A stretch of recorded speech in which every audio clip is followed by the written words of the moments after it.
This is episode 184 of the Andrew Hines Real Estate Investing Podcast.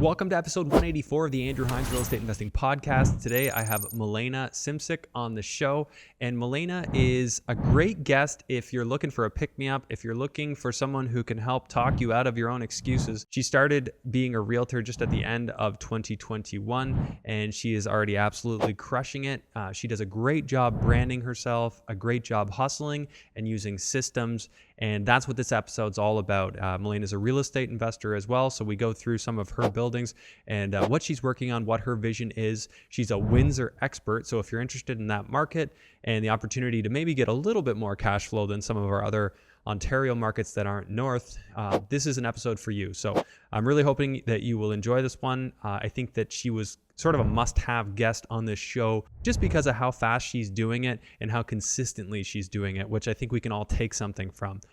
As always, just want to let you know that if you're new to real estate investing, best thing to do is go right back to the beginning because there's been a lot of really great guests on this show and they have dropped a lot of wisdom, which is still very relevant. And if you're watching on YouTube, please hit all the buttons, make sure that you are subscribed and help more people find this show. And then, of course, I'd really appreciate it if you take the time to rate and review on Apple Podcasts. It'll help more people find it and hopefully help them get into the game of real estate investing as well. So thank you so much. And let's jump into episode 184 with Milena Simsic.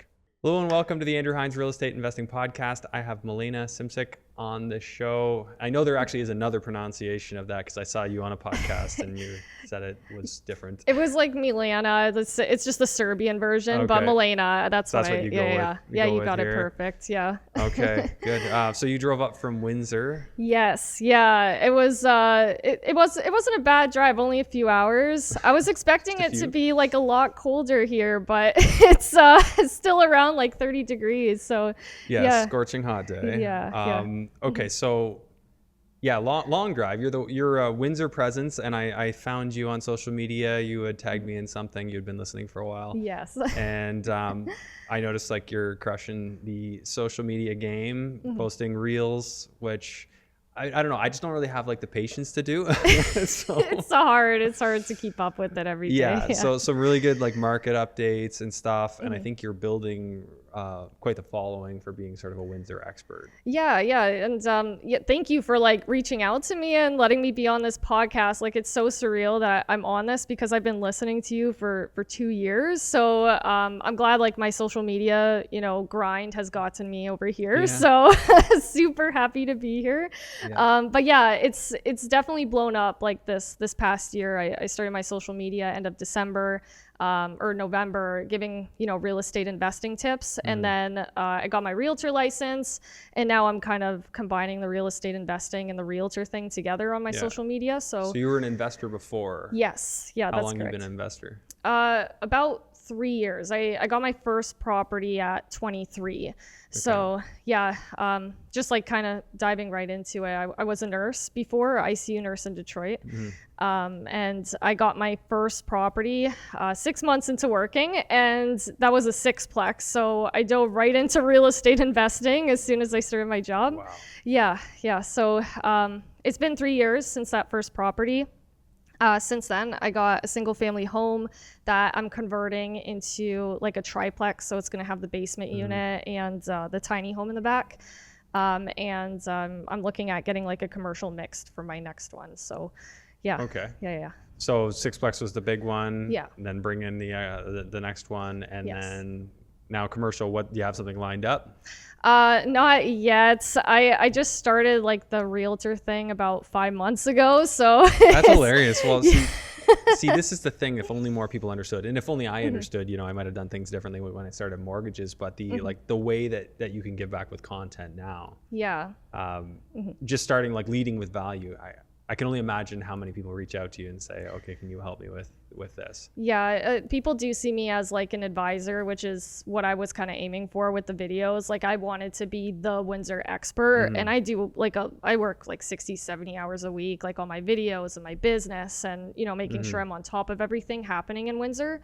So yeah, I give a lot of updates on like development going on, the trends going on. I run like the only Windsor real estate price guide as well. So it shows like prices in each neighborhood of Windsor. And it's helped a lot of people like, kind of know what each area goes for. So if they decide to invest in South Windsor, they know it's going to be more expensive. Sandwich Town and Ford City, they know it's going to be cheaper, but a bit more risky. Right. So, yeah, it's I do lead with value first, and I noticed you do that on your podcast as well. I did take inspo from 3 that. years now. Yeah, 3 years. Almost. I listened to it before I even got my first property. I remember driving to work as a nurse in Detroit, and I would listen to you and Bigger Pockets, and that was like the main two. Yeah. So cool. So how did the Detroit thing come to conclusion, or you didn't want to keep doing that? Well, it was it was a hard job. I honestly, like, I didn't see myself doing it for 20 years. So I was an ICU nurse during like the pandemic. So that, like, for most of my career, I was a COVID ICU nurse basically. So it was difficult. Like, you see a lot of people die, and it's hard on your back. My back was hurting in my 20s. I knew nurses like in their late 20s on steroids because of back problems. And they started at the same time I did. So it's something I didn't see myself doing for so interesting for long. to say this. Like, so many professionals just don't end up doing what they did the originally degree in. Planned. Yeah. But I don't see that as a bad thing. It's adapting. If anything, Exactly. I think that if we had the wisdom we have now, we might not have gone to school at all. I agree. I probably wouldn't have. I would have just gone out, and I would have just started crushing it, adding value, learning topics, teaching people about those topics, monetizing that into a business. And like the skills you've learned just doing this business, even if you were to get a traditional job with this, you can make more money doing that with the skills you have now rather than the stuff you got in school or your diploma. Like, if I were to ever go back to a traditional job, maybe I would manage like a real estate team, or I would do social media management or something like that. But I mean, I don't regret it. It gave me valuable life lessons, but and it helped me start my real estate journey. But if I could redo it, I would be like a real estate agent at age 18 and then do all that. Imagine the extra 4 years and no student debt. Oh my God. I don't know if your parents like helped you, but I mean, like, I had all the student debt.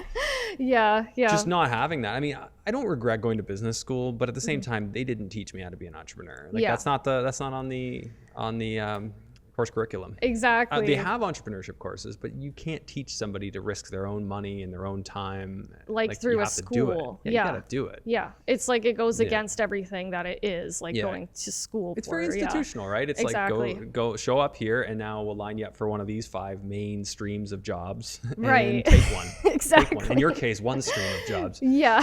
That's right. Yeah. My fiance went to business school as well, and it's not very, like, the stuff he's learned there, it's not very relevant to the real world from what he told me. So you learn 90% of your stuff actually doing. So definitely better than a lot of degrees you could get. But, I agree. And I went to a case-based school, went to Ivy, so like you got to learn like from real business studies. So that was helpful. Oh, that's good. But again, still, like, I have friends that didn't go to school and they just hustle and crush out deals, and I'm like, I respect that. Like, that's, for my son, that's what I want to teach him how to do. How old is he now? 6 months. 6 months. Well, oh my just God. about 6 months, 2 days. Is he like sleeping through the night still, or are you still going up? He's up at like 2 to 4 a.m. somewhere in there. Okay. For like 20 minutes, half hour, depending. And then this morning he decided he was going to wake me up at 5 a.m. or something. Why not? Last 3 nights have been a little rough. Because if he woke up at 5 a.m., then I'm not going back to bed. So it's just like, okay, 5 a.m. wake up. I was like, we're considering kids soon too, and I'm just like wondering how that schedule is going to work as well. So I don't know how anyone does it twice. I've said this many times. Because after once, didn't you learn your lesson? Right. It's like, let's do that again. Yeah. So, maybe I just need to get over the trauma of it. But as you're like building your business and crushing it out, like I think that like a nanny is almost like a must. Yeah. And then like even like when we're both home, we'll have the nanny come.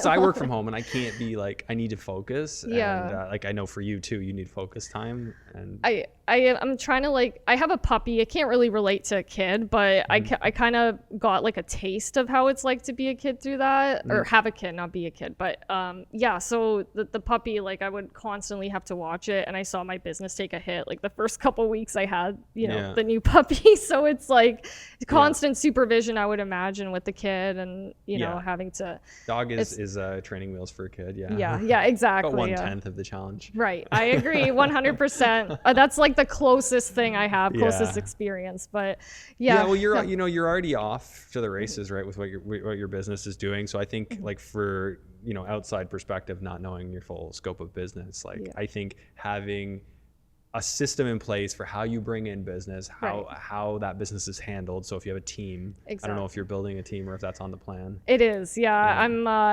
so the way I normally do like my realtor business, I provide value like through my videos, through my price guide, and people actually, I don't seek out clients. Like clients come to me most of the time on social media. So I'll have people like giving me their information. They'll reach out, say, hey, I want to work with you, and I mean, that's how I get a lot of my business, and it's gotten to a point where it's hard to handle all of them myself. So it's time. It's about time. I didn't think it would be this soon, but now I'm looking at bringing another team member. I got like the training ready for them, and I got the assistant on to help me kind of manage that. So it's doing really well. Social media really like skyrocketed this business faster than, anything. So no one does it with that consistency, right? Like people, and myself included.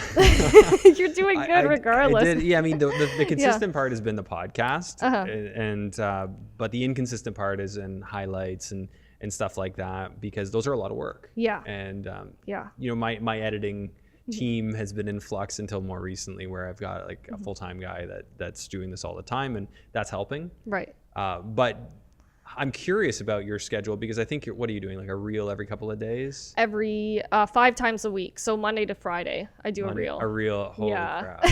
So. And is that all you? It's all me.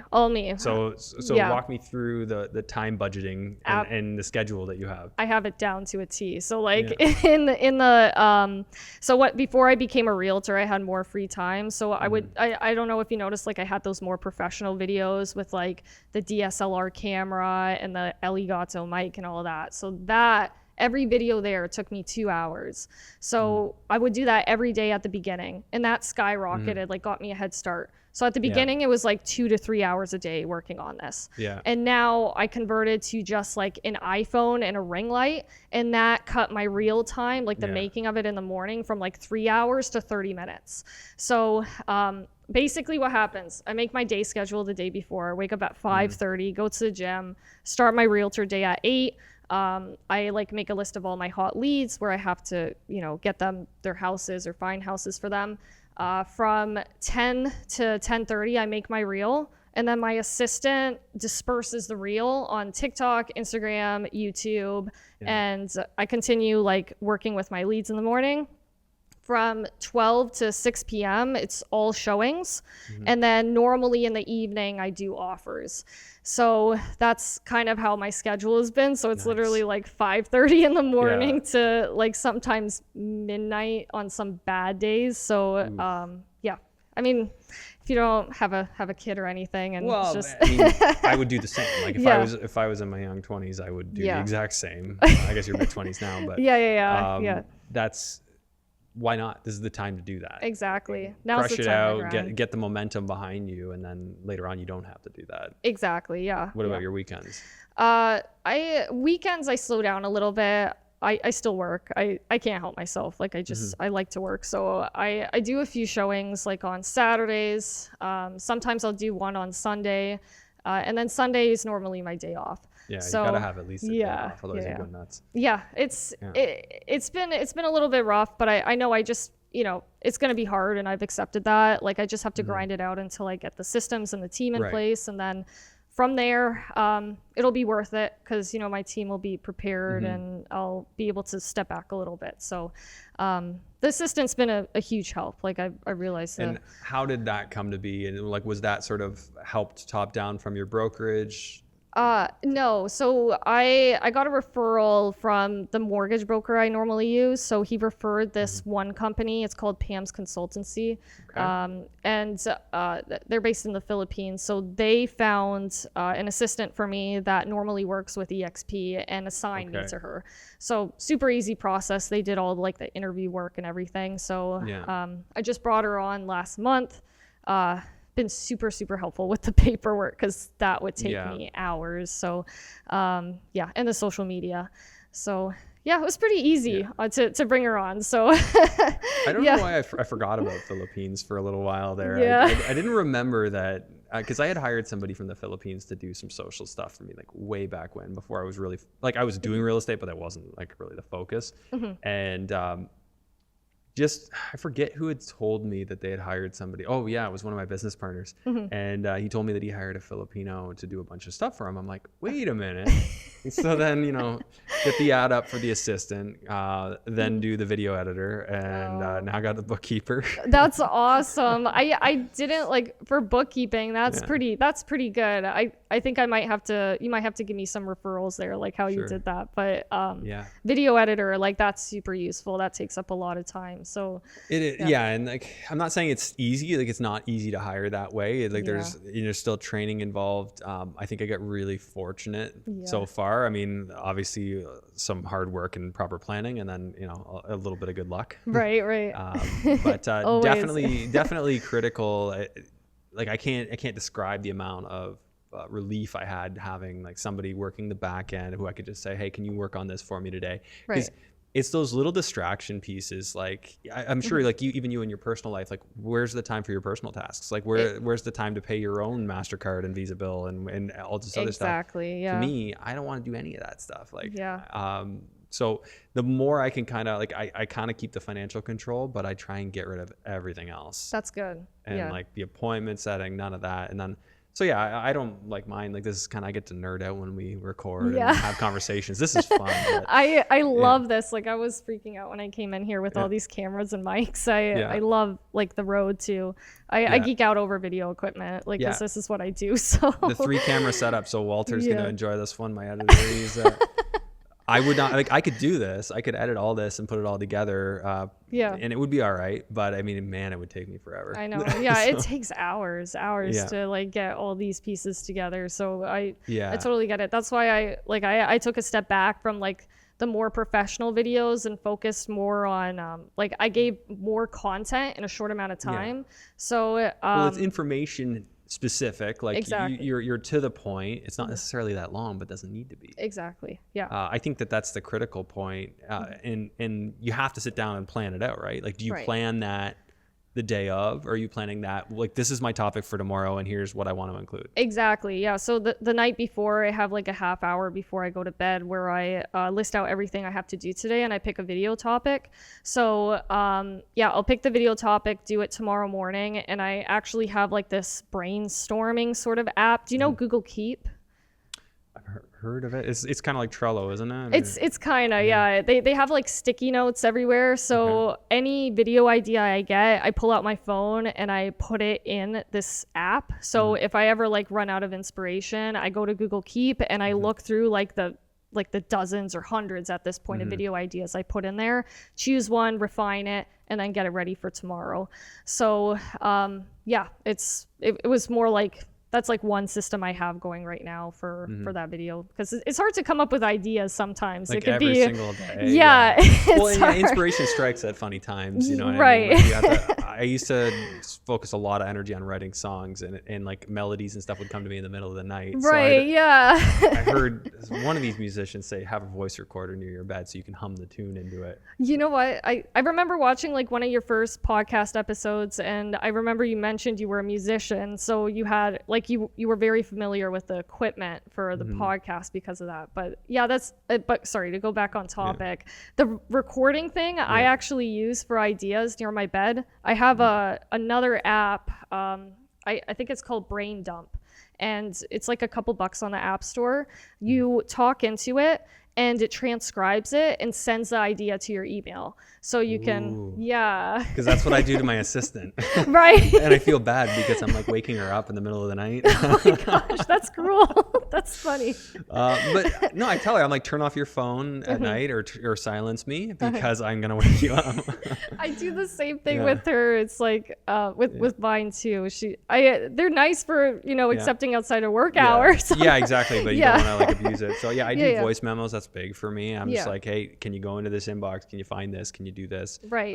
The passwords thing, getting her, into everything. Right. Aside from online banking so far. Yeah. But yeah, that's, it's such an incredible relief, but it's such a hard thing to let go of. Too. Yeah. Yeah, I agree. But you have not wasted any time. Like you're just, I didn't know you were that new at this. Yeah. A lot of people didn't know. I'm sorry if I tricked you and I snuck into this podcast because of that, but I think it's like all that more impressive. Thank you. How many deals are you closing a month right now? About 4 to 5 right now. That's like fantastic for a new realtor. Thank you. Yeah, I did 3 this past week, so it was a really good week. But yeah, it's been good because I started like getting my lead generation before I even like became a realtor. Course? Yeah, finished the course. So because I was a real estate investor before, so I had some knowledge for the beginner. I'm not well, that's the thing that helps, right? You're not coming new. I think anybody who comes in as an investor first, right, it's such a leg up because you're not you can speak from wisdom and experience. I've been through all this before. Exactly. It's not my first time seeing these forms. I've signed them to buy stuff. Exactly. And you run the numbers and everything beforehand. Like a lot of my clients are investors. I just got a triplex for someone yesterday, and they're a brand new investor. And like I provided them my real estate calculator, like the price guide. Like there's a lot of resources I give my clients so they can, even if they're new investors, they can be more prepared.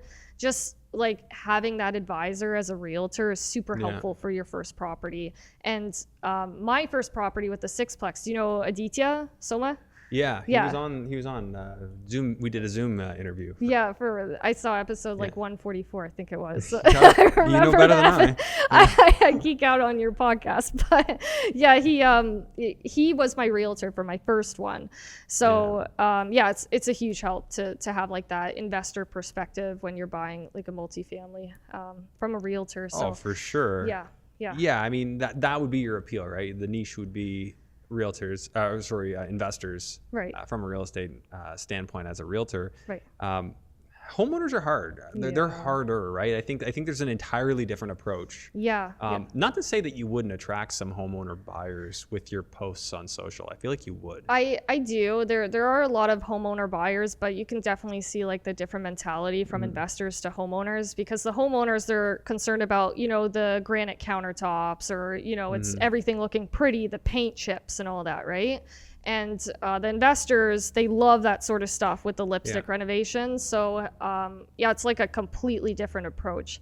And when you work with a realtor that normally works with those homeowners, they're looking at that pretty stuff instead of, the bones and the cash flow and that sort of thing. So what do you do with the ones that are homeowners? I have to switch mentalities. Like I can understand just flip it. Just flip a switch in my head. Yeah. It's I can still work. Like I work really well with homeowners as well. And it's good like for the ones that want value add properties, because I can do that side and I can do the pretty side of things as well.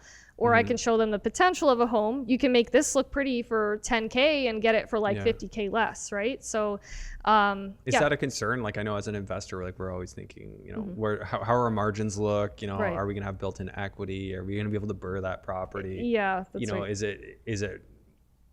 I guess you're more with them. You're just looking at how do they fit it inside their pre-approval? Yeah, pretty much.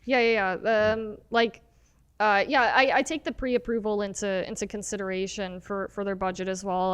For the investor clients, I definitely try to look for something like unique opportunities. Like sometimes I'll look through expired listings and see if they want to sell again. I got a couple deals through that. My most recent one that was a really good deal was a single family home, 2-bed, 1-bath, and it had basement unit potential. Yeah. But a lot of people didn't know that because the realtor didn't advertise it. But I could tell by looking at the windows in the picture that this basement's probably tall enough. And we ended up getting that one for $320,000. And that's an insane deal because normally these would go for over $450 if investors knew about this. And the average home price is $620 in Windsor for reference. So it was, That's a good deal. So really good deal. And they could get 2 rents from a $320K property. So it was that sort of stuff. And something like that, $320K. Yeah. And how much did you say they're going to get for rent, like total? If the upstairs is 2-bed, 1-bath, that's probably going to be around $1,500 for the main. Okay. The bottom is going to be a 1-bedroom, but that one for 1 bedroom maybe around $1,100. It's in a good area as well. Okay, so not quite 1% rule, but like 0.75 or something. Yeah, it's close Good to numbers. it. Yeah, for Windsor, Ontario in general, yeah. Ontario's becoming unaffordable. Right. Yeah. Yeah. I mean, and plus they could BRRRR this one as well because once they do those lipstick renos in the main unit and build that basement, I mean, they wouldn't even need to build the basement to BRRRR this one because the value, like they gained equity on the buy for this. So it's it was a good deal. I wish I could find something like 1% nowadays in Windsor. Yeah, it used to be common. That used to be normal in Windsor. Yeah, 2 years ago. Before you got even then. Yeah. It was there 2 years ago. I definitely got the 1% rule for that sixplex, but okay. Yeah. Anyways, okay, let's talk about this this triplex. Sixplex. Sixplex. Yeah, sorry. Yeah, all right. So first off, what did you pay for that? $420,000 a couple of years ago. Yeah. And you just already been listening to my podcast, Bigger Pockets, and decided that this is what you're gonna do. Exactly. Yeah. Okay. So is it like a 3-story, 2-story? Like what is it? It's like a 2.5 story. So we have purpose built. Yeah. Oh, that's nice. Yes. Okay. So what did you have into it for renos, or did you? I just did about $25K in renos. We renovated one of the units completely, the one with the lowest rent. So we upped that rent from like $500 a month to $1,250. So that was good a couple years back. Yeah, so only $25K for now. Yeah. So what's the total like rental income after you turned it all over? God, I remember this part of the episode, or your podcast, but I forgot to do the numbers. So ballpark. Okay, ballpark. It's probably around, we'll say $5,500 a month. Yeah. Okay, that's nice numbers for the purchase price. Yeah. Okay, so taxes on that place would be approximately. It was $3,500 a year. So yeah. And insurance probably like what, $2,500? I know it was $200 a month. Okay, so $2,400. Yeah. Maintenance 5%, or do you budget more than that? 5% is pretty good. Yeah. Okay. Yeah, because it's a bit of an older building, so.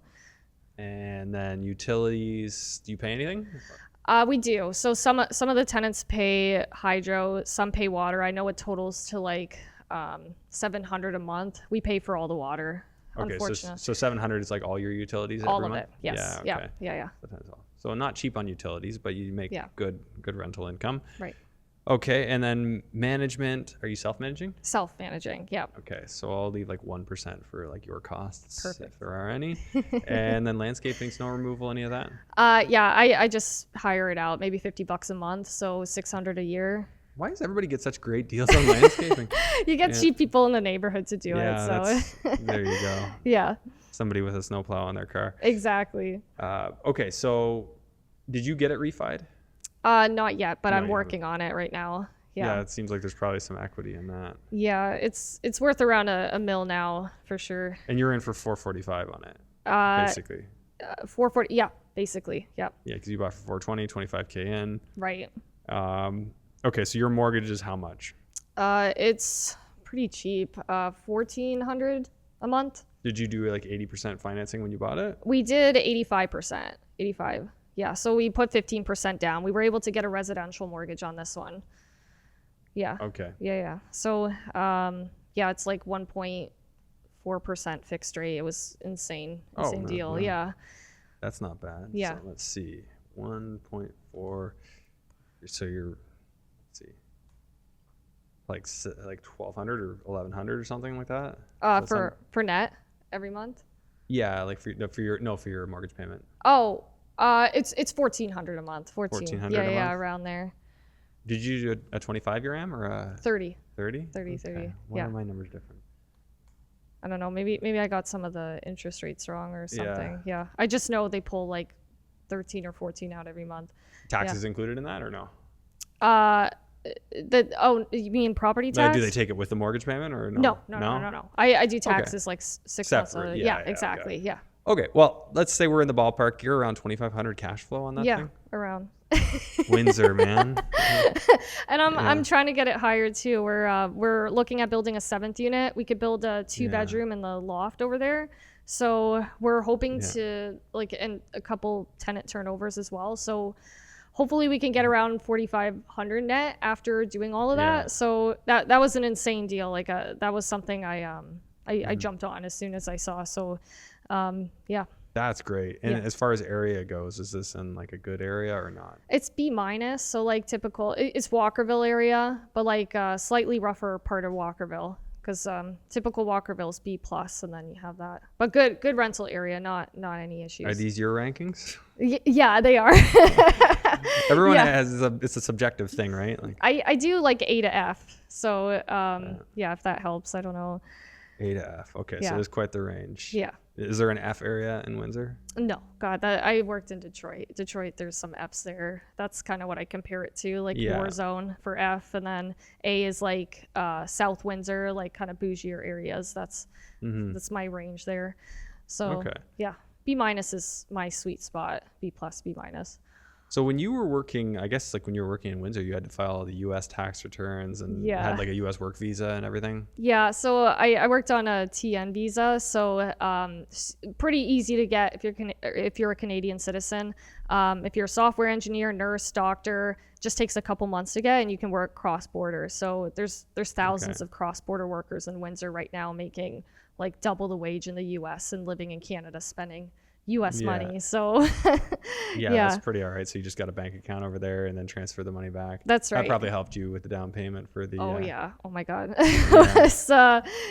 The making U.S. money helped a lot, especially as a nurse. You can make like well over $100,000 there in your first year. So it was good. Yeah. Well, it's smart of you to do that. Yeah.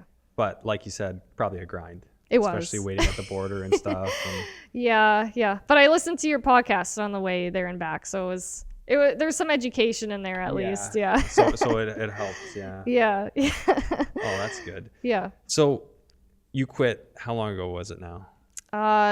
6 months ago, 5 months ago. As soon as I got my realtor license, I quit. Yeah, same day. Funnily enough, I got COVID on my last day of nursing, and I went through the 2 years without getting it once. Yeah. That was it was like a sign. It is a sign. Get out of here. Yeah. Okay. Yeah. And how long did you spend doing the license? Because you're working full time. That's not easy to do, right? Yeah. So I spent just 4 months. It was a grind, obviously. Is that all it takes? 4 months? Or if you're absolutely grinding? I was grinding. Yeah. I used passit.ca as well, so they have really good study guides, and it cuts down on your study time. But isn't there in-class requirement? There used to be. Now it's all online. Everything's online. So you can do the whole thing online now. Exactly. So as modules, can you do them in the middle of the night? You can do them whenever you want? Exactly. Yeah. Exactly. Oh, interesting. Yeah. I thought you had to like go into a campus and stuff. Yeah, you used to have to. You can still if you choose to, but it's a little more expensive. And they have in-person exams, but I don't like that either. So I just did everything online.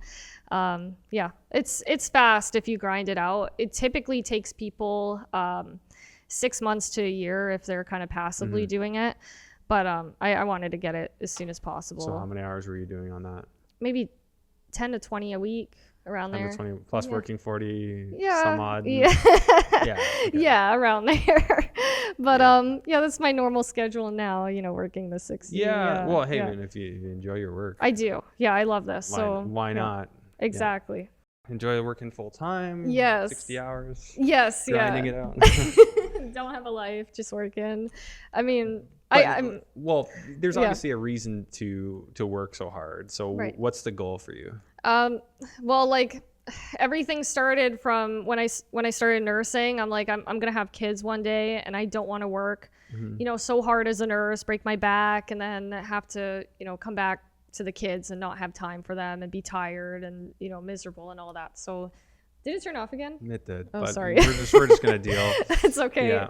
But yeah, I was the goal was to get enough of a passive income by the time I was in my late 20s to be able to focus on kids when I have them eventually. So I started that at 23, and now it's built up to this, which is it's really good. Like I'm exactly where I want to be right now, and I want to go even further. Yeah. So that's kind of what I'm doing now, like just grind it out for the next 2 years, build a system, build a team, get more real estate investments, and then, I can kind of kick back a little bit, focus on family and, the kids if or when I eventually have them. And that's been the plan. So okay. So as far as a real estate investor goes, like knowing what's happened to the market, what's the plan now to adjust when cash flow is probably not as easy as it once was? Yeah, so definitely getting more creative. I bought like that single family kind of like around the peak. So last year to February, I would say this was kind of the peak of the market. So turning that into a triplex, I'm still going to get at least $1,500 net cash flow renting all that out. So that, like, just getting creative with the deals, definitely some like unit additions, lipstick renos are a must, like for anything at this point. But the BRRRR number is still possible. Like, can you do a perfect BRRRR or? For like the unit additions, like for single families, it's still a little bit hard because the banks still consider them single families.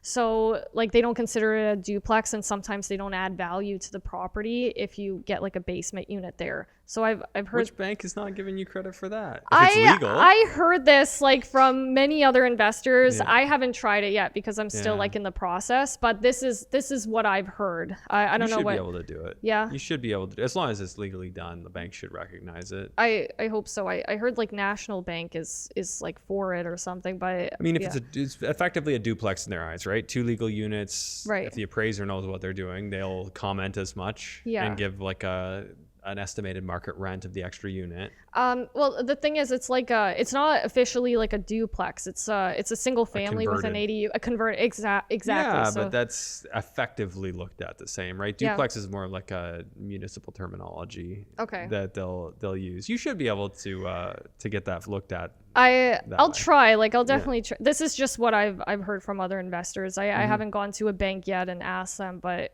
if I can do the BRRRR for this one, this would be like fantastic. Yeah. So let's assume like they'd look at it like what that would sell in the market for. Right. Like I'm sure the market recognizes that that's worth more. Oh, absolutely. And people would pay more. I feel like not that many people sell that kind of thing. No, they don't. Anyone who just renovated it, they're not selling it. Exactly. It's like a brand new thing too. It just started like 3 years ago in Windsor, so there's not even that many to begin with. Really? So people are starting to catch on to Windsor's like doing it. Yeah, exactly. I think it takes time for people to kind of break out of the mentality, right? In Windsor, I think for the longest time there were so many buildings that were already there, lots of units that were pretty cheap to get. Exactly. That it didn't really make sense to necessarily create new ones. Right. It would be better to go buy, a multi and renovate it. Yeah. Why not? Why go through the trouble with the permits for the extra unit, right? Yeah. I totally get it, and people are still thinking Windsor is super cheap, and that's something like. That's one of the reasons like I do my videos and my price guide on Windsor, because I show people actual numbers. It's like, here, these are the numbers in each area. Like it's not 2020 anymore. Yeah. So but it has taken a dip. It's taken a dip for sure since February. Yeah. How much would you say that it's down? Like at least 10% since February. Yeah. Which would still make it up on the year? Oh yeah, definitely. It's still up from January? For sure. Yeah, it's still up, but February was definitely the peak. I think we were at $720 for average price, and now in May we were at $620. So it took quite a bit of a hit. But still significantly cheaper than the rest of Ontario. Like London, they're still in the low 800s. I think they're at $820 right now for May. Windsor really caught up. Like Yeah. you went up faster than all the other markets. Oh yeah. Oh well, my not all, God. but most. You're right. Yeah. It over doubled since 2020. Like Yeah. I think the official number is like 90% increase. So I know.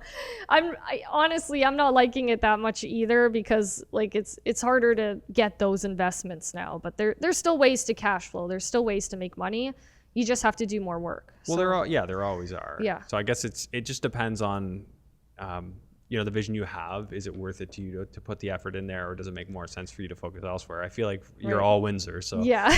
Yeah. I'm like, I'm Yeah. the Windsor girl right now. So did you go to school there as well? I did. Yeah. University of Windsor, born and raised in Windsor. Never left? Never left. Is this the furthest you've gone? Yeah, Burlington? I've gone to like California for a week or something. I think maybe that's the furthest. Yeah. But no, I've gone to Burlington before. We Yeah. went to the same mall before I came to this podcast. Yeah. Nice. I like- Burlington Mall or Mapleview?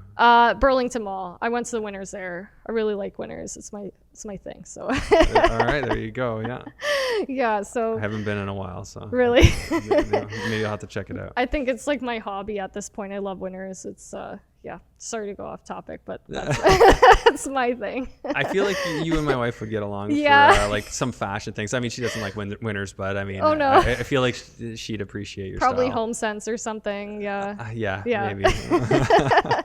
Something Yeah, like that. I think it's a girl thing. Just Winners HomeSense. It hits the spot, with the Starbucks. So, fair enough. Yeah. Yeah, fair enough. Yeah. Okay, so you're going to get creative. You're obviously going to keep focusing in Windsor. Right. Are there specific types of buildings that you see are going to work? Are you Mm-hmm. set on, hey, I'm going to do heavy construction? Because you're busy. Do you have time to manage people who are, contractors? That's a whole new game to get into. Yeah, I luckily I do have like a couple contractors I work with, like to renovate units. I probably won't do development anytime soon, but yeah. So I'm looking at getting like a commercial mix building. I want that for like my realtor office, and then I'm gonna have the rest of the tenants supporting the building and And kind of what would that look like?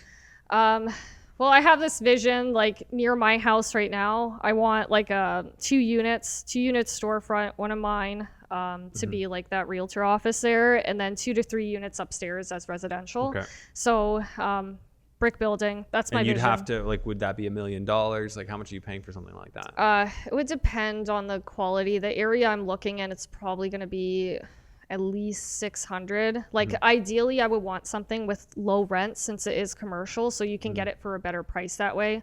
For commercial, they're gonna like the value's gonna It's all depend. based on what it's rented for. Exactly. Yeah. And if I were to do all residentials, it's not. It's more of a per unit thing, Exactly. Yeah. So yeah, I'm thinking like my aim is around 600. Hopefully I can get that. Okay. Yeah, And then super. who would your tenants be?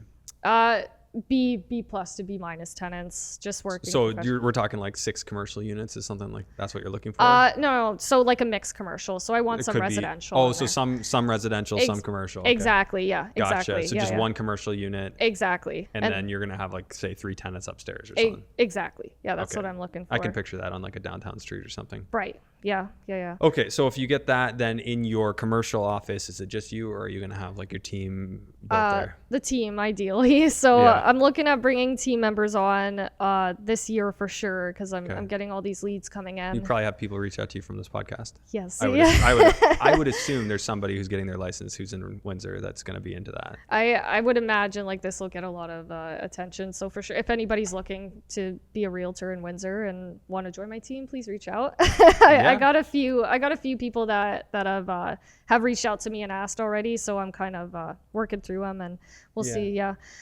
So, And where do they reach out to you? How do they reach out to you? Instagram mostly. Yeah. Yeah. Yeah, that's where you want them to go. Okay, what's Yeah. the handle there? It's Milena_Simsic, or you can email me Melina@melinarealty.com. I'm all over. You search up Milena Simsic, you'll see my Facebook, TikTok, Instagram. So I answer everything. So Yeah, you're doing a good job of getting it out there, and that's why I thought it'd be good to have you on, because thank you. you know what? Not everybody puts that effort in, and certainly not with consistency, as I said. And you're kind of proving that it doesn't need to take as long as people think, Right. if they're willing to put in the effort consistently. Exactly. Yeah. It's a lot of work. It's hard to, like, it's scary to make videos. I remember the first one I posted in November. I felt like I was going to throw up as soon as I posted it, because it's scary, you know, like, because you know, you're worried about people judging you.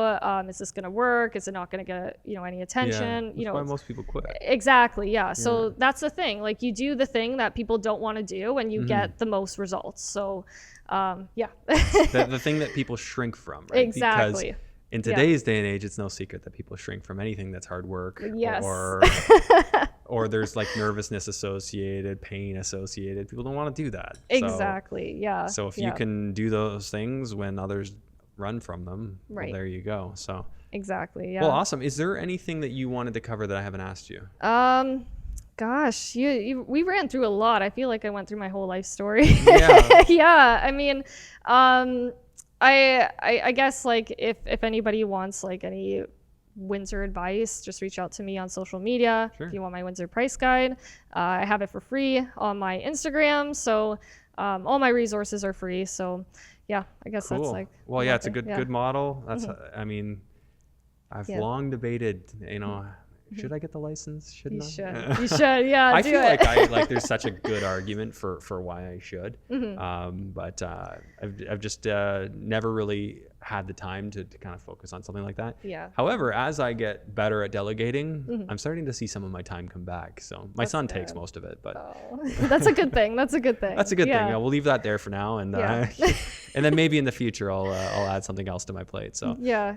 Okay, well, I really appreciate you coming up and doing this. Do you have any parting words of wisdom for people who are maybe making excuses for why they can't do something? Yeah, for sure. Like, if you do the things that everyone else doesn't want to do, you're going to see results that everyone else doesn't have, see. right? Doesn't see. That's right. Yeah. There you go. That's a great quote. Yeah. You should put that on a little Instagram slide. And I will. Okay. I might steal it from your video too. Yeah. Well, yeah, exactly. Well, you got highlight potential here. So. Right. Okay. Thanks, Melina. I appreciate it. Yeah. Thank you for having me on. Thanks for tuning in to today's episode. Please make sure to share this episode far and wide. Help it help more people. I really appreciate you tuning in. I'll see you on the next one.